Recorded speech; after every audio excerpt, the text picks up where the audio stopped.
afternoon and welcome to You and Your Business with me, Alec Drew, on 103.2 Dublin City FM. Each week, we have an expert from the world of business sharing their knowledge, insights and tips to help you reduce costs, increase profits and drive efficiencies. If there's a topic you would like covered, or if you feel that we can make a contribution, please email me at yourbusiness@dublincityfm.ie and perhaps we'll be chatting here one day soon. My guest today is the Head of Business Development at EBS Mortgage Store in the IFSC. He's 20 years experience in the financial sector and he's a former Dublin footballer and 5 times All-Ireland champion. I'm delighted to welcome Denis Bastick to You and Your Business. Hiya, Denis. Good afternoon. Sport and finance, that seems to mix quite a lot. That's a common one. Does it? Yeah. Sometimes, yeah, and sometimes it doesn't. But yeah, no, there's a lot of similarities between the two at times. All right. Fantastic. Listen, take me from school. I was one of these people who left school and went straight into banking. Are you similar? Yeah, I'm the exact same. Yeah, finished up in school. I went to Temple Oak College, and from that point for me, college wasn't on the agenda for me. So it was like, what job can I get? Where can I go? And obviously with the parents, the bank was a good pensionable job at the time, and it was great to try and get into that area. So that's where I ended up. Safe, pensionable job for life. That was sold to us all. Exactly, yes. So I'm gathering you probably had similar school reports that I had. Could do better. Exactly. If Denis applied himself, yes. That was the case. That was it. So straight into bank you went. Who did you join? Yeah, I joined Bank of Ireland in the summer of 1999. Coming up now this August is the 20-year anniversary of me getting into the workforce in banking. So yeah, joined at 18 years of age, total greenhorn, didn't know what I was getting myself in for, and yeah, just worked and kept the head down there over the next number of years. Yeah, and they must have been challenging times because you were getting in just prior to the Celtic Tiger starting off, so you must have seen business developing quite rapidly then. Yeah, we had the changeover in currency, which was amazing at the time. I was working the change from the punt to the euro, and that was exciting times. And then, yeah, everything took off. The Celtic Tiger took off, and business was booming, and it was a really good time to be within the bank. Also at that time, sort of regulations weren't as strict as they were, or certainly are now. I mean, that in terms of, that must have helped also people to open up accounts in the right way and set up business, where it seems to be more restrictive these days. Yeah, there's a lot of red tape, and some of it rightly so. But back then it was a lot easier and a lot more customer friendly, should we say, than it is now. It's a lot more challenging, there's a lot more work and effort, and for people who are longer in business and remember those times, you know, for it to change from one extreme to the other, it's quite difficult. It seems to have been some sort of transition, because I think we all remember the friendly bank manager that you did get access to when you were in business, which is no longer really the case. No, bank managers had thresholds at the time, and they could issue the loans based on their opinion and their knowledge. And when that was taken away, I suppose it lost that customer focus, or the friendly touch, or knowing your customer, whereas it was all systems and ticking boxes and, you know, the computer says no kind of things now. Is this here to stay, do you reckon? Definitely, yeah, definitely here to stay. We're now getting away with the regulation is here and compliance is here, and it's important. And it's important for fraud, it's important for customer protection and business in general. Certainly in terms of banking, there must be some serious challenges out there with the advent of more what I might call modern ways of banking, like Revolut and WeTransfer and that. Yeah, completely. So even in my own role, I suppose we'd be used to getting customer statements, bank statements to get a knowledge of what their income and outgoings are, and that's now changed. We're seeing Revolut, we're seeing different items that are coming up, and we have to adjust. And I suppose in banking and finance, maybe we're not as agile as other businesses, and I think that's where we have to come to terms with the change of pace is happening so fast out there in the world, and we need to adapt quite quickly to compete. Yeah, I think if you were to put it into sort of sporting context, you're really boxing with one arm tied behind your back here against these platforms. You are. So you need to up your game, or you need to try harder. That's what has to be done. We've seen how quickly industries and something can become obsolete in this technical era that we're in now. So, you know, you'll always have your banking, or I think you'll always have cash, but you can just see how less and less that's happening now.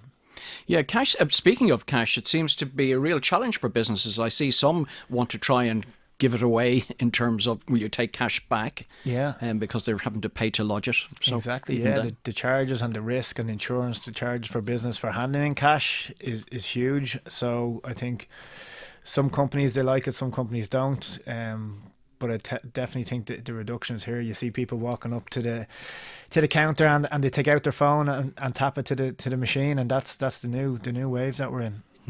I had a guy called Simon Scriver on just recently who was in the charitable sector and fundraising. He was talking about the challenges that people not carrying cash raises in his industry. I would have looked after a huge number of charities during my time, and I think that was always cash and coin, and banks do not like that. There's a lot of manual hand, there's lift, there's work involved in that, and for charities this was their bread and butter and this was their main. So yeah, really challenging from that sector in terms of cash.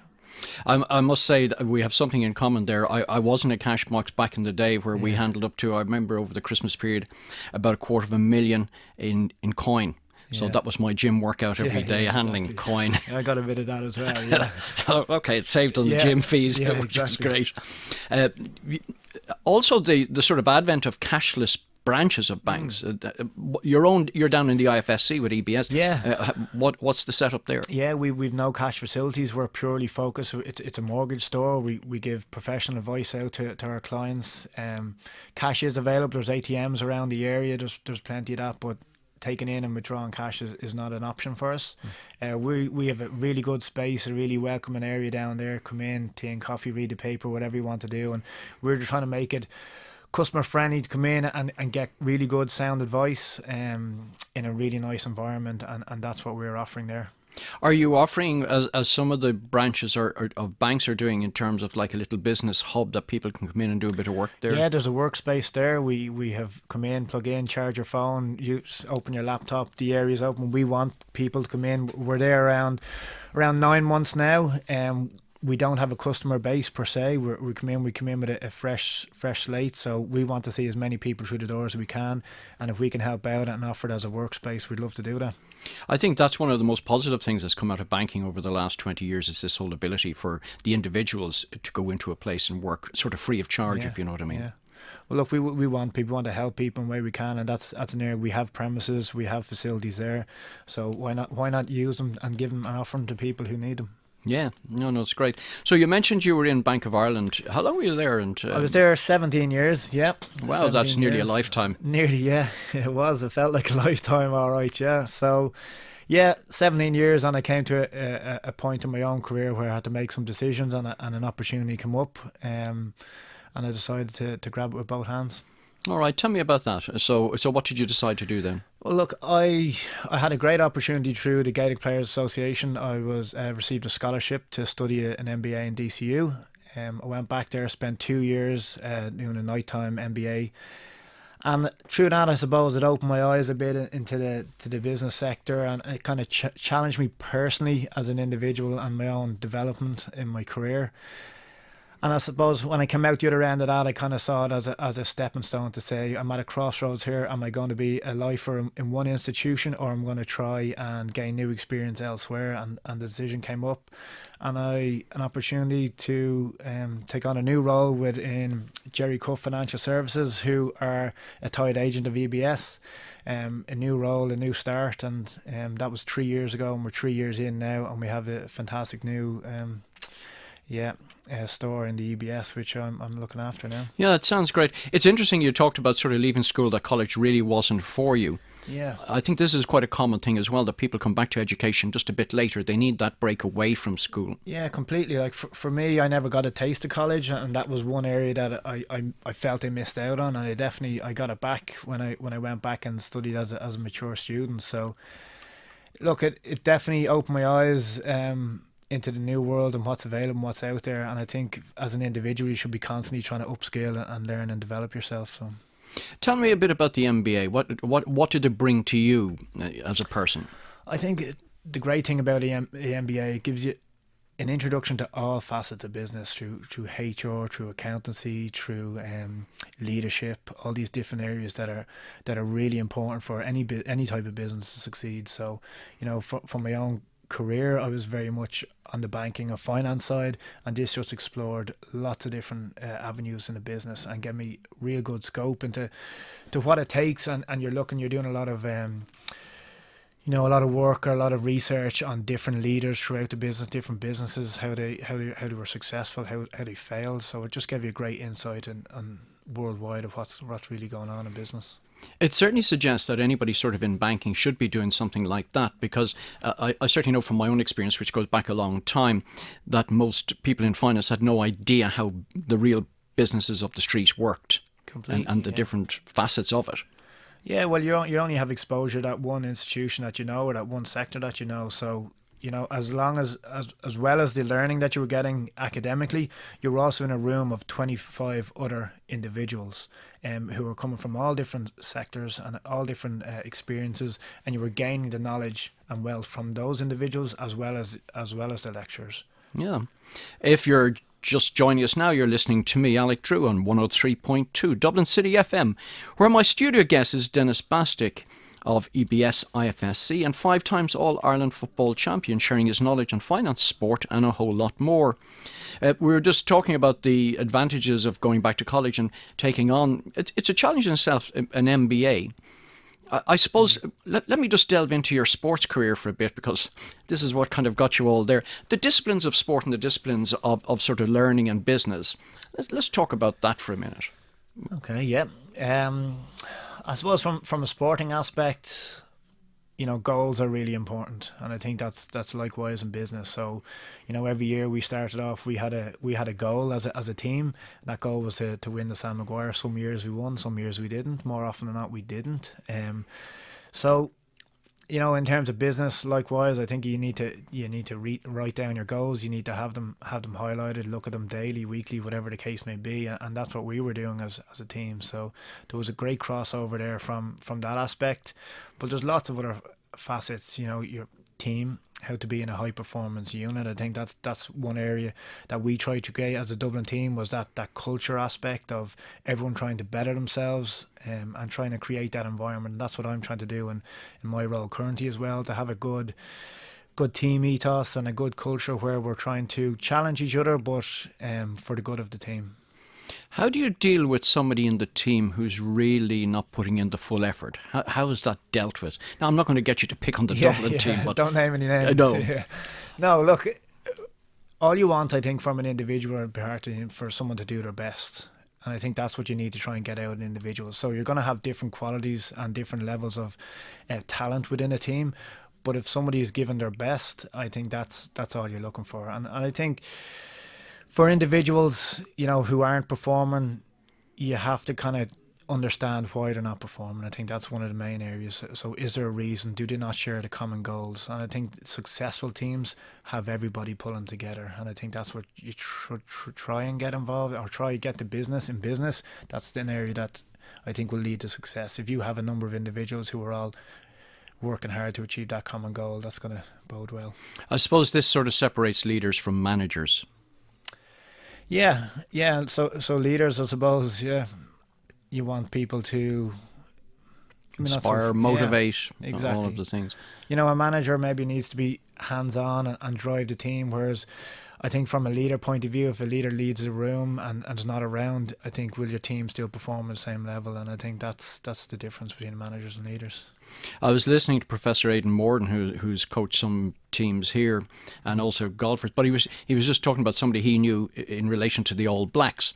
And there's 2 things they do. Number one is when they come in off from a pitch after a game, before they say anything, they self-reflect. How was I today? Before you criticise somebody else. And I thought that was a good self-reflection, because it's very easy to be pointing fingers, and I'm sure completely it happens all the time. I'd say so. Yeah, it's very easy for people to go, you fumbled the ball or something like that, and that's why we lost the game. When in fact it might be you not putting in 100%. Yeah, look, there has to be.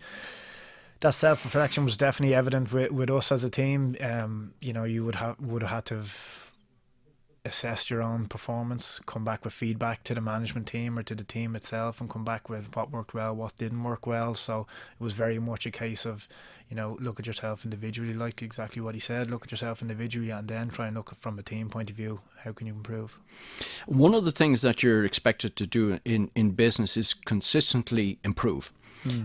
In sport, it must be a bigger challenge. I mean, you're 5 times All-Ireland football champion.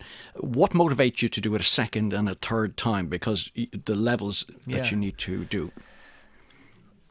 Look, for us, I think it was a case, we knew that if we stood still, we were gonna get beaten. So each year, everyone tried to up their game to beat Dublin, tried to improve when we were winning. So if we did the same as the previous year, then we would get found out. So you're not looking for massive changes, and likewise in business, I think you're not looking for big overhauls. You're looking for small incremental changes, something that can be sustainable. And likewise, that's what we were doing. We were trying to improve ourselves as physically and tactically and mentally as well. They were the areas that we were trying to look at to improve. And I think if you do that within business as well, you can make strides. But if you stand still, the next person's going to come along and take it. I mean, there's a huge number of metaphors in terms of sport in relation to business, and always has been. Let's just look on the other side of that coin in terms of the setbacks. I mean, let's take you personally. You've had some setbacks injury-wise. Yeah, I've had some serious injuries that knock you out, and it really does take the stuffing out of you. You go from a team environment, being surrounded by the camp and your personnel, and then you get the bad news on the injury, and you try and get a timeline, and you're separated from that group immediately. You're on a different track. You're working mainly with the medical team, but a lot of the work is on your own, and it can be quite difficult to take. I think being on that side of it, I would have known then when other guys got injured as well, is that you need to reach out, you need to try and stay in contact, you need to be supportive where you can. But for me, going through my own, there were quite testing times. But again, it comes back to the goals piece that I touched on earlier. I had a goal, I had dates that I wanted to hit, milestones I wanted to hit with recovering from injuries, and I was aiming towards them, and that kept me motivated to try and go back. And when you have a taste of something and something like that, and that's what I had within Dublin, I just wanted to get back to be in a position to play on the pitch, and that was my goal then, and that drove me on from my setbacks. I suppose the challenge again in business that people have is the discipline of doing something repetitively to get you to a particular position, and as you said, progression rather than trying to get to perfection instantly. Talk about the discipline. What are the sort of disciplines required, or how do you instill that within yourself?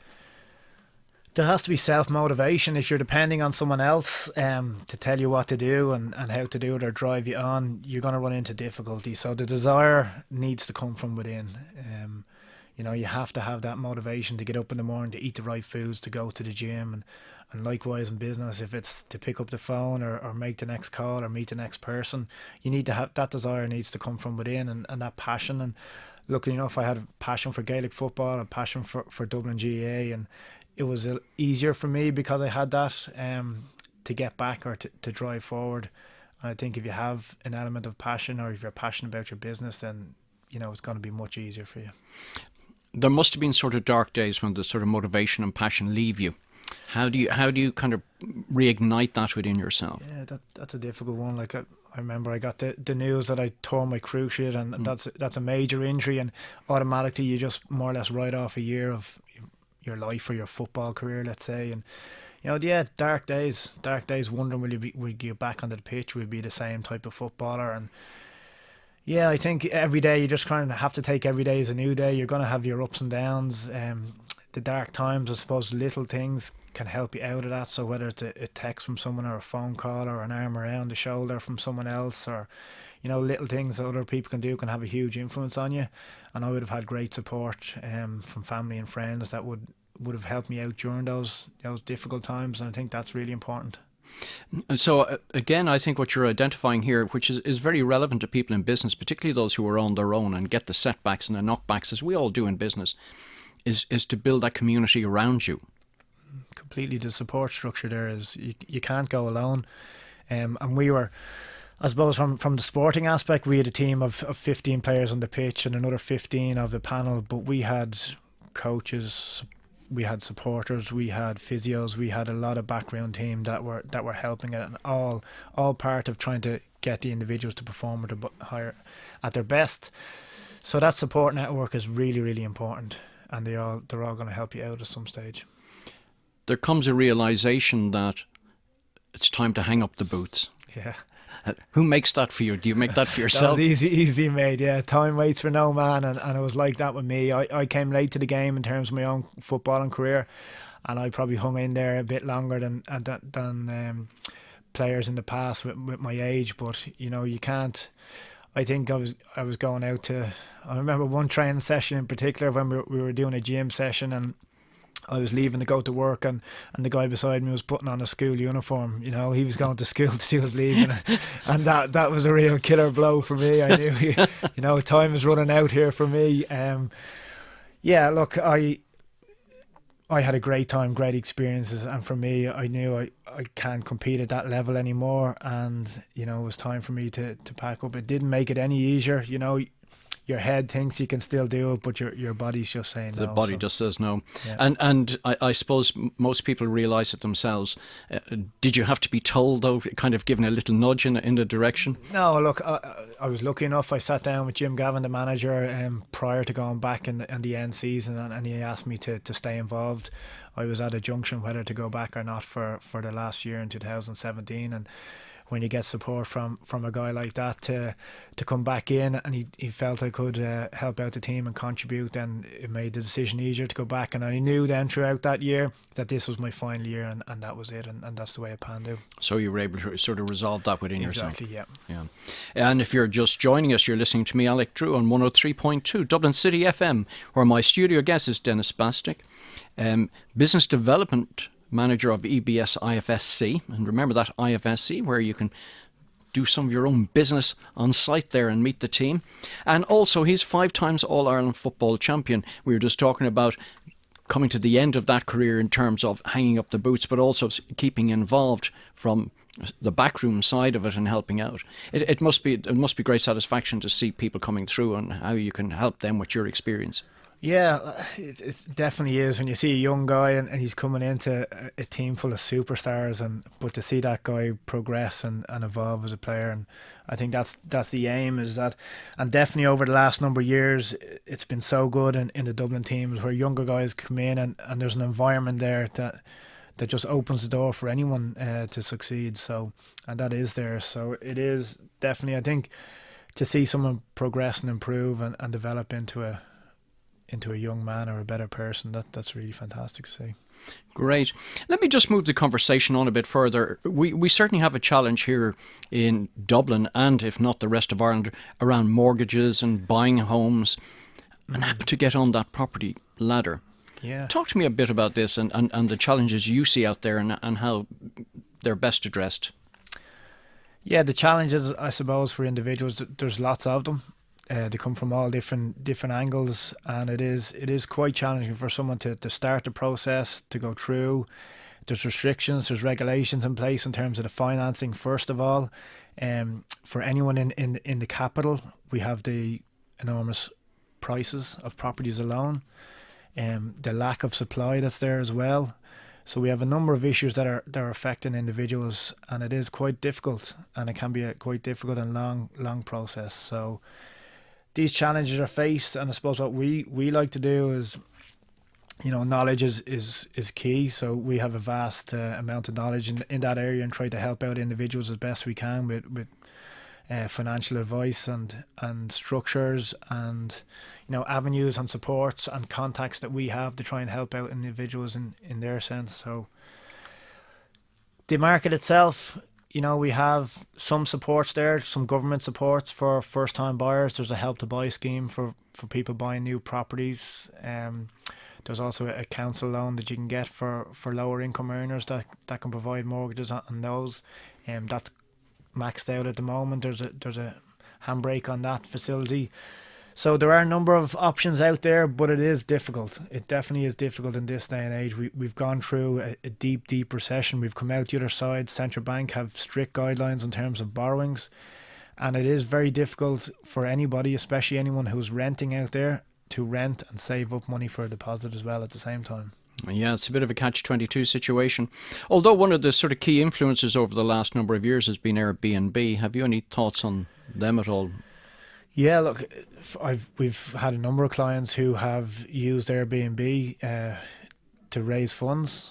It does open the door to some other issues in terms of cash flow and tax returns. See, will legislation change now and bring in some stricter guidelines around that area? Remains to be seen. We probably aren't as open enough to allow. This is obviously a new trend, and we're not quick to respond to new trends maybe as quickly as we should. So what is going to happen, or what's the next Airbnb, or is Airbnb going to pan out, or is it going to just drive up? There are a lot of people who are in large houses around the country and around the cities, and it is a very valuable asset to have, to lease out accommodation and to get a large portion of money and income from that. So I don't think it's going away. It's not going anywhere soon, and it's here to stay. It's just how we're going to cope with that going forward. Yeah, and so have you any advice to sort of, I suppose, first-time buyers out there, if in the last sort of minute or so that we've got, have you any sort of advice that you give them? Yeah, I think for first-time buyers, you need to prepare. You need to find out what you qualify for, and you need to find out how to get what we call mortgage ready. So if you're not ready now, let's put a plan in place, what you need to do to take the steps.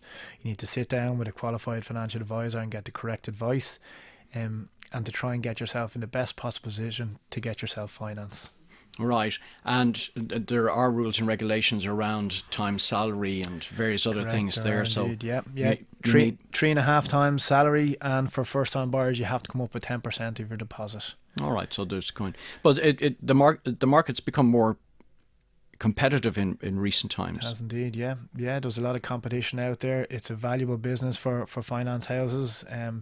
You tend to, when you take out a mortgage, you tend to keep your mortgage for many number of years, and there's a lot of return on that for individuals. So there's a lot of competition, but for a purchase like this, which is so monumental, it's the biggest purchase you'll ever make in your life. I think it's very important to have the right people behind you going through the process, and that's what we like to pride ourselves on. Is there a website where they can get more information? Yeah, we can go to ebs.ie, and we can reach out, set up an appointment, or provide all the information on there as well. So. And where exactly are you in the IFSC for those who might? We're on Mayor Street Lower. We're just beside the National College of Ireland, right beside. Pop in. We're very friendly and welcome. We've got 4 qualified financial advisors down there on site to answer all your questions. Well, I think we might test you out on that, Denis. Do indeed. Okay, that's all we've got time for today. A special thanks to our guest, Denis Bastick, Head of Business Development of EBS Mortgage Store IFSC, and also 5 times All-Ireland champion. Don't forget that you can contact the show by emailing your business at Dublin City FM with your comments and suggestions. The podcast of today's show will be available on dublincityfm.ie from tomorrow. Thank you for your company, and please remember to join me, Alec Drew, again next week at the same time, 12:30, right here on 103.2 Dublin City FM for another edition of You and Your Business.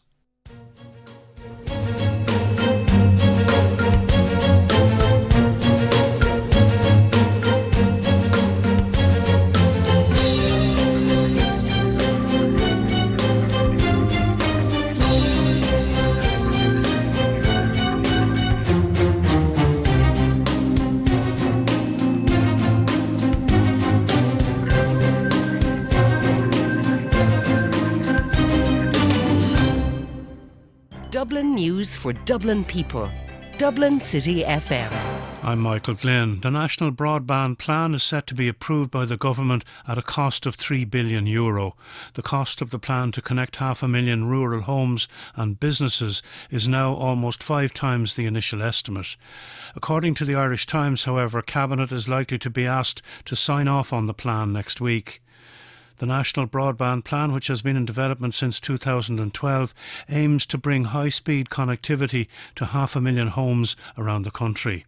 It was initially priced at €500 million, but earlier this month the Taoiseach confirmed the cost had escalated to €3 billion. New security checks are coming into force for airport police and customs staff at Irish airports. Customs officers and police must now undergo security checks each time they move between restricted and public areas, such as the arrivals hall, following a security review. Newspaper reports claim that it is due to the findings of a secret report by Paris-based Intergovernmental Airport Security after it investigated risks at Dublin Airport last year. There are also reports that staff will have to remove protective gear, including stab vests and handcuffs, several times a day.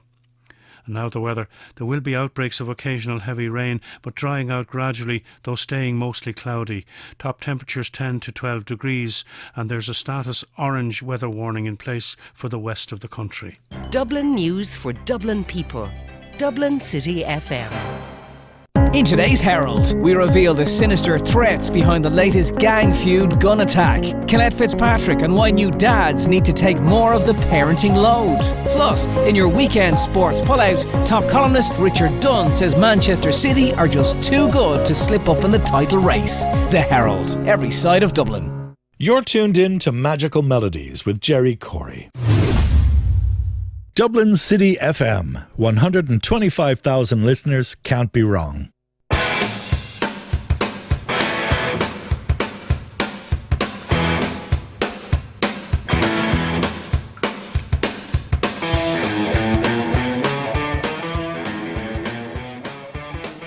Very warm welcome along to you. I'm Alex Gibson and you're listening to The Persuaders, your weekly review of all things marketing and media here on 103.2 Dublin City FM. Don't forget that if you want to get past episodes of the show, you just have to go to the website, go to the Friday listings, and you'll find over 200 podcasts covering the whole spectrum of marketing and media topics. Now, this day 2 weeks